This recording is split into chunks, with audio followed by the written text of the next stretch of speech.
to keep her nerves at bay. She hurried straight to her room, which was small, clean and functional, with framed photos of Germany's greatest sports horses on its walls. One of Beck's famous grandsires was amongst them, which she took to be a good sign. She cleaned her teeth whilst messaging home to let them know she'd arrived safely. Then, adding layers of cashmere and tweed above the workmanlike merino and jersey, she fired off a customary message to her lover, Blair, not expecting a reply. He rang straight back, his deep Australian voice raised above background hubbub. "What the fuck are you doing coming over here without me, Ron?" She could hear voices and music his end, not the customary quiet of his Wiltshire farm kitchen. "I just spotted your name on a chair." She was thrilled. Blair had a brilliant eye. "What are you doing here?"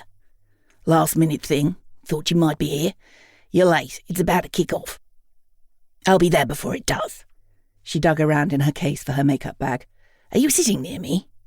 "Nah, I've got the best seat in the house, mate." He laughed, blunt as a cudgel. "Paul promised that to me." Her mirrored reflection widened its blue eyes indignantly. Friends for 3 decades, lovers on and off throughout, and competitors in the same sport, theirs was a combative as well as comforting love affair.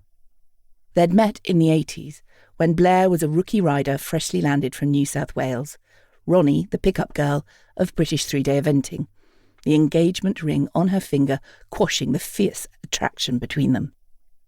Over the years, their fortunes had reversed, but never their mutual respect.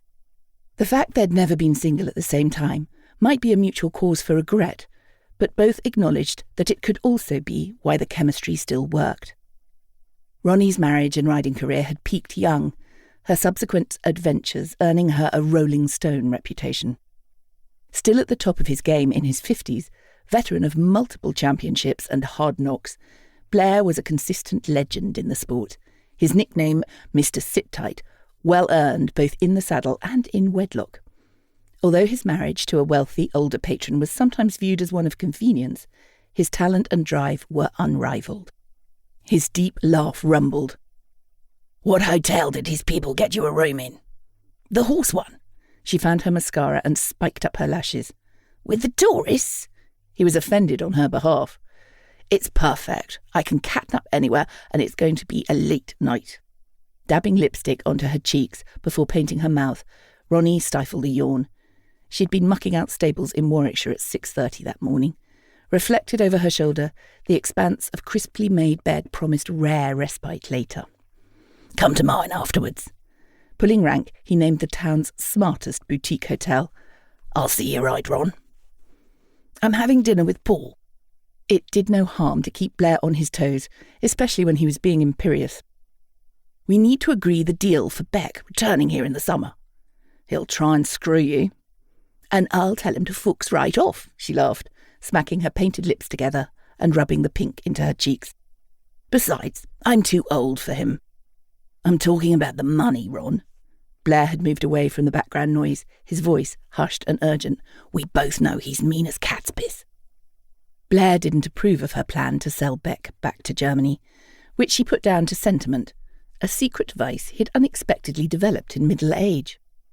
It was his wife who had spotted Beck in a British auction ring, unpapered and catalogued under a stable name, but still entire.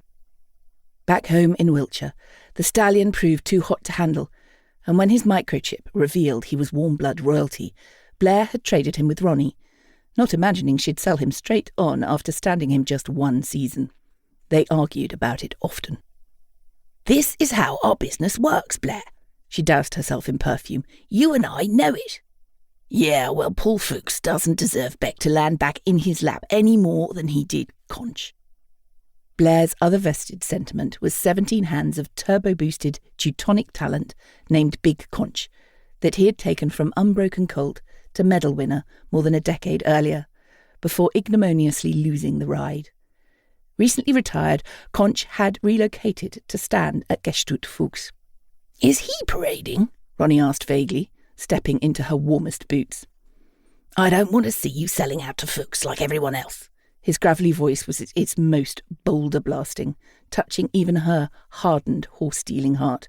"I care about you, Ron, and that batshit crazy horse."